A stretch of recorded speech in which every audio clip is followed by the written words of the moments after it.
Despite only formally entering the industry in 1994, the PlayStation brand is a titan of the video game world. Across 4 home consoles and 2 handhelds, they've sold over 500 million units. Throw in an online service with over 100 million users, multiple first-party studios, and a production company making original TV series and films, and you're left with a brand that's not just a key player in the video game arms race, but one of the most significant names in multimedia. Not bad when you consider that as recently as 1988, Sony had no interest in video games and actually stumbled into the market by agreeing to work for a company that would soon be their biggest rival. What followed was a story filled with backstabbing, betrayal, and the most successful console ever created. This is Game Changers, and this is how PlayStation changed the games industry. Now, whether you grew up with the SNES, indulged in a nostalgia hit with the SNES Classic, or even ran all of their hits on an emulator like a true edgelord, there's a good chance that you'll recognize this sound. Now, aside from being an immediately recognizable sound, it's worth noting its quality, delivering a clarity that Nintendo's rivals simply couldn't match. Strangely enough, this is, in some respects, where PlayStation all started. In the late 1980s, unbeknownst to any of his superiors, Sony employee Ken Kutaragi went and risked it all for a deal. He took on an assignment from the big N themselves. He agreed to make the sound chip for the company's upcoming 16-bit system, the Super Nintendo Entertainment System, or the SNES to you and me. And it was the fruit of his labor, the catchily named SPC 700, that produced the sounds we now find lodged deeply in our memory banks. It should have been a slam dunk. Sony had flexed their hardware-making muscles and successfully collaborated with the market leader in an exciting new industry. But there was just one problem. Sony executives didn't really see it that way. Ken might have been certain in the potential of video games after watching his daughter play on her NES, but those above him were less convinced. He'd circumvented protocol and senior authority, all for what Sony saw as a dead-end venture. Unsurprisingly, Ken found himself fighting for his job. Considering just 20 years later, Kutaragi would become known as the father of PlayStation, there are no prizes for guessing who won that battle. Luckily for Ken, a Sony executive named Norio Oga also saw the potential for Sony to occupy a bigger role within the games industry. Plus, Nintendo were keen to further their relationship with Sony following on the success of the SPC 700. However, nobody knew how the two soon-to-be titans would collaborate. Despite Oga's support, Sony's executives weren't confident about the viability of video games, and the Japanese giants didn't exactly want to be stuck riding the coattails of the market leaders either. That was when Oga, together with Kutaragi, had a brainwave. What if they brought their two worlds together? In 1988, a deal was signed that would see Sony develop 2 separate devices. Firstly, a CD-ROM drive for Nintendo's Super NES that was due to be released just 18 months later. The device would later become known as the SNES CD. Secondly, there was an entirely new Sony-branded console that would be compatible with SNES CD titles on the Super Disc format, as well as SNES cartridges. I mean, it's kind of unbelievable. This device became known as the PlayStation. No, not PlayStation, the PlayStation. 2 words. Okay, bear with me here. On paper, this deal made sense for both companies, right? I mean, Nintendo ensured their console would be compatible with Sony's promising Super Disc format, and Sony would develop and retain control over Super Disc, meaning a new influx of software sales, as well as letting them get their foot in the wider games industry door. Now, the problem was Sony's PlayStation was much more of a home entertainment system than Nintendo's SNES. Whereas SNES users would have to buy the Sony-developed SNES CD to play Super Disc games, anyone who bought a PlayStation could access both formats right out of the box. And on top of that, the contract around the Super Disc titles handed complete control over titles being designed to be compatible with the SNES CD over to Sony. I mean, Nintendo might have been the market leaders, but Sony had just taken control of the entire thing. Now you're probably thinking things couldn't have looked worse for Nintendo, but remarkably, Sony still had one more trick up their sleeve. And yes, it's our old friend, the SPC 700. Sony had retained all rights to the chip. And on top of that, unbeknownst to Nintendo, it had been designed in a way that made any development taking place alongside the chip almost impossible. Unless of course you used Sony's own development tools that came with a pretty hefty markup.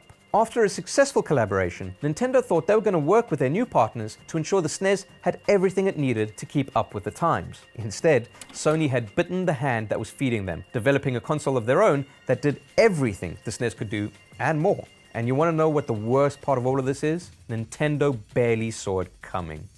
From the invention of deep dish pizza to the shenanigans of Al Capone himself, Chicago has played host to a range of historically relevant curiosities. In May of 1991, as industry insiders from around the world flocked for CES, the city was primed to have one more thing added to that infamous list. Sony took to the stage and proudly announced the PlayStation, a home entertainment system capable of running both SNES and SuperDisc titles, supported by the combined power of the entire Sony media family. So far, so expected. However, in the run-up to the announcement, it seems Nintendo had begun to realize that the deal they'd signed wasn't exactly balanced. Nintendo director Hiroshi Yamauchi decided to return to the original contracts from way back in 1988, and what he found was shocking. They'd essentially handed the keys over to Sony, and they needed a way out.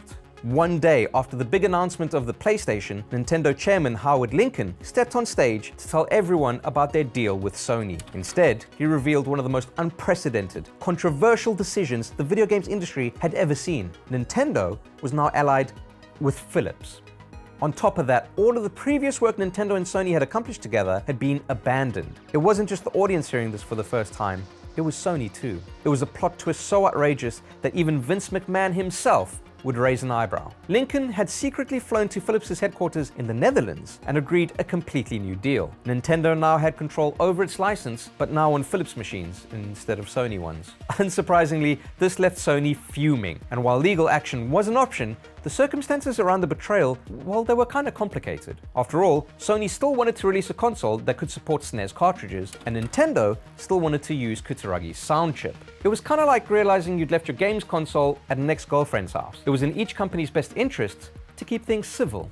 However, around this time, Sony flirted with the idea of working with the industry's other big player, Sega, whose Genesis, or Mega Drive, depending on which part of the world you're from, had been a relative hit, shifting 500,000 units in its first year of release. Their proposition to become allies made it all the way to Sega's board of directors, but they basically just laughed it out of the room. Tom Kalinske, Sega's then CEO, remembers their reaction with a quote that has aged like a fine wine. Okay, but what about Nintendo's partnership with Philips? Well, it turned out to be as good an advertisement for karma as Sony could have hoped. Because yes, karma is a bitch. Philips' CD-ROM add-on for the SNES wasn't bad, it's just that it never came out. The only evidence that we have of this relationship existing remains tied to Nintendo's decision to allow their characters to be used in games for the atrocious Philips CDI console. This move gave rise to some of the most infamously hideous video games ever created. Anyone who has even glimpsed the likes of Zelda: The Wand of Gamelon knows exactly what I'm talking about.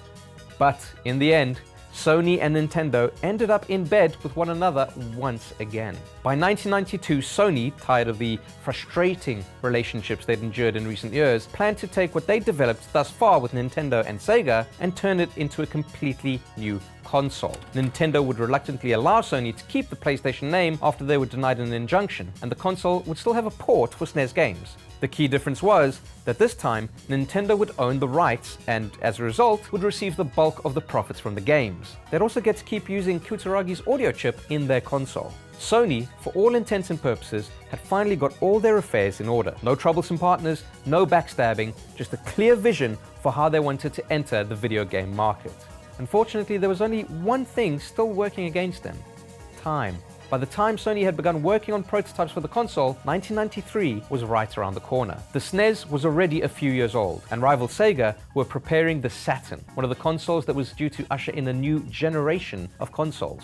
Sony's timing could hardly have been worse, but fortunately, they were wise to the circumstances. The new generation brought with it a new set of standards within the industry and a new set of expectations amongst gamers. Early in '93, Sony came back into the hunt armed with a fresh vision for their console. They dropped the SNES cartridge port from the console and also removed the space in their name, leaving them with the PlayStation name we know today. And thank God. Now, with Nintendo out of the picture, Sony set about making one of the best video game consoles the world had ever seen. Key to their plan was the console's graphical prowess. According to Sony Computer Entertainment's producer Ryoji Akagawa, there was uncertainty at first over whether the console should prioritize 2D sprite-based graphics or 3D polygonal graphics. But after witnessing the success of Sega's Virtua Fighter in arcades in Japan, they settled on 3D graphics, and it became the first part of their master plan. Being one of the largest manufacturers of electronics in the world, Sony were confident about the hardware side of the console equation. Where things began to look a little bit more dicey was the second part of that master plan, the actual games. Sony had zero experience in game development, and while nowadays they flaunt a range of first-party talent from Santa Monica Studios to Naughty Dog, they had to start from scratch for the PS1. They turned to third-party developers, and it wasn't long before household names like Namco and Konami decided to lend their expertise to the blossoming platform. Sony eventually enlisted an incredible 250 development teams in Japan alone. One noteworthy studio to follow Sony along for the ride was Psygnosis, based in Liverpool in the UK. They were behind iconic titles such as Lemmings and Shadow of the Beast, and were acquired by Sony for just $48 million, a sum that pales in comparison to what they delivered for PlayStation. Over the next few years, they would go on to make Wipeout, G-Police, Colony Wars, and more. At one point, Psygnosis games accounted for 40% of all video game sales in Europe. I mean, that is insane. As the PlayStation began to steamroll its way towards release, hype from within the games industry continued to grow. 2 years after Sega had openly mocked Sony, they were primed to become their latest and greatest competitor. The PlayStation was released in Japan on the 3rd of December 1994, with Western releases coming throughout '95, and it was an instant success. In the United States, the PS1 launched alongside an eye-watering slate of 17 games and was competitively priced at $299, a whole $100 cheaper than Sega's Saturn. It wasn't long before the console began to sell out around the country. Now, considering Sony had already shifted over 1 million PlayStations in Japan by that point, there's no exaggeration when I say that PlayStation took the market by storm. But rather than sit around and count their money Scrooge McDuck style, Sony decided to double down on the edge they had over their competitors. While Sega and Nintendo continued to prioritize first-party development, Sony only went harder in their pursuit of third-party developers. And the result? By the end of '96, there were approximately 400 games being developed for the PlayStation, compared to just 200 for the Sega Saturn and 60 for the Nintendo 64. On top of all of that, developers had found themselves increasingly drawn to the PlayStation's potential to deliver wholly new game experiences. Their prioritization of 3D polygonal graphics and CD-ROM-based media was well met by studios ready to make the same transition. Undoubtedly, the most famous example of this is Final Fantasy VII. Early in development, the team at Square had decided to make a 3D game to embrace the new generation of hardware, initially setting their sights on the Nintendo 64. They planned to leverage the so-called 64DD, an upcoming peripheral in development at Nintendo that would increase the amount of writable data storage by, yes, you guessed it, 64 megabytes. To stress test the hardware, the team tried to render the game's behemoth monster and see how the N64 held up. To say that it struggled would be a little bit of an understatement. Square estimated they would have needed an incredible 30 64DD units to run Final Fantasy VII properly. I mean, if there were any lingering doubts over the power of PlayStation, they had pretty much now dissipated. Final Fantasy VII was released on the PS1 on January 31st, 1996. The 64DD was released on December 1st, 1999, and only in Japan. The PlayStation would go on to sell over 102 million units worldwide, without being officially discontinued until 2006. Their first solo venture into a new market had produced one of the best-selling consoles of all time, ushered in the demise of the cartridge-based home console, and had left both Sega and Nintendo pretty much scrambling. If the PS1 had been the warning shot, the PS2 was a killing blow. Released to critical acclaim in 2000, it would go on to be the best-selling video game console of all time, with over 159 million units finding homes around the world. By comparison, Sony's rivals were pretty much on the ropes. Sega's Dreamcast would sell less than 10 million units and was discontinued less than 2 years after its initial release. I mean, it remains Sega's final video game console. Resilient as always, Nintendo stuck to their guns and released the GameCube, another home console that avoided the use of traditional media and prioritized the company's own first-party output. It would sell just 21 million units worldwide, and to this day, some critics argue that Nintendo are a shadow of their former selves as a result of Sony's dominance. Even their last runaway home console success, the Wii, failed to outsell the PS1 or PS2 and is only just ahead of the PS4, although that could very well change by the end of this year. Even new industry players like Microsoft have struggled to maintain the level of consistency that Sony have shown. 4 of the top 7 best-selling consoles of all time were made by Sony. Given that a home PlayStation console has never sold less than 80 million units, it's impossible to deny that they have shaped the games industry through,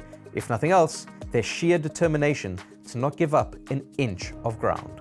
PlayStation has only been a part of the video games industry for the past 24 years, but it's already hard to imagine what it would look like without them. Stories of Ken Kutaragi working in secret on an audio chip for Nintendo couldn't feel further from where the Japanese company is now. He may have been the father of the PlayStation, but I bet even he couldn't have predicted just how far it would go. Good job, Ken.